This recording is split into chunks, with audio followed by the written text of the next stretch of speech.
राज्य कैबिनेट रे 10टी प्रस्ताव पर बाजी मोहर मुख्यमंत्री मोहन चरण माझी अध्यक्षतार लोकसेवा भवन में बसिथिबा कैबिनेट बैठक में 10टी प्रस्ताव को अनुमोदन मिली। प्रति पंचायत रे आदर्श विद्यालय खोलिबा निष्पत्ति उपरे मोहर बाजी। प्रति पंचायत रे एक आदर्श विद्यालय पर निष्पत्ति निया जायछि। चलित वर्ष 114टी पंचायत रे प्रथम पर्यायर काम आरंभ करा जिवो। परवर्ती 4 वर्ष में अन्य पंचायत मानकरे भी आदर्श विद्यालय खोल जबार अच्छी। एथिमे 12,000 कोटी टंका राज्य सरकार व्यय करेंगे। मोट 6,794टी पंचायत रे एपरी फीडर स्कूल चिन्हट करा जिवो।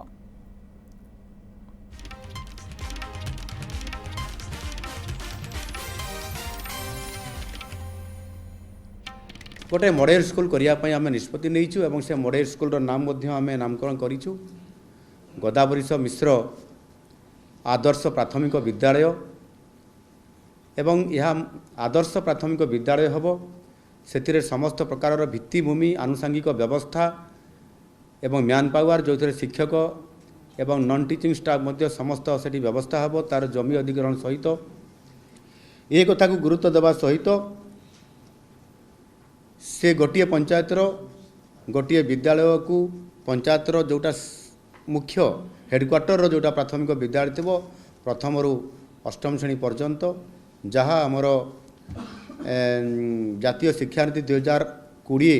अनुसार एवं 5+3+3+4 जो पैटर्न रे हम किंतु से आमर प्रथम रु अष्टम श्रेणी पर्यंत यह ग्रहण करा जिवो एवं से सारा ओडिशा रे 6,794 जो ग्राम पंचायत अच्छी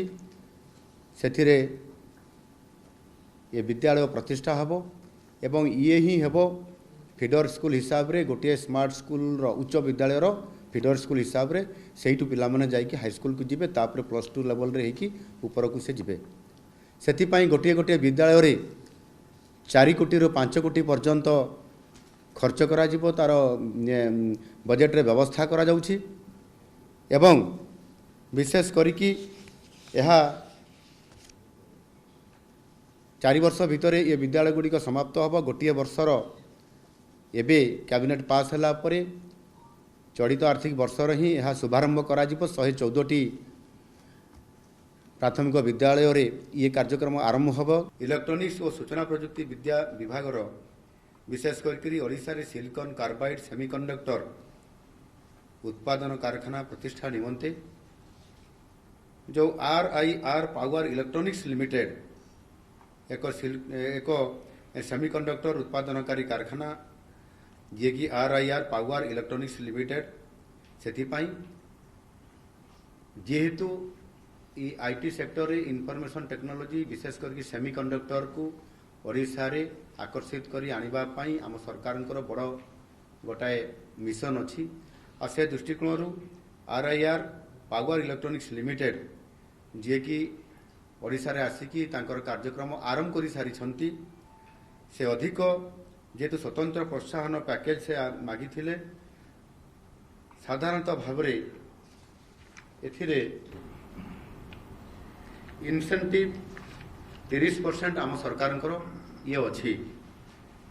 किंतु ये कंपनी जेहेतु प्रथम थर कर भारत वर्ष रे सी जो प्रोडक्ट करेंगे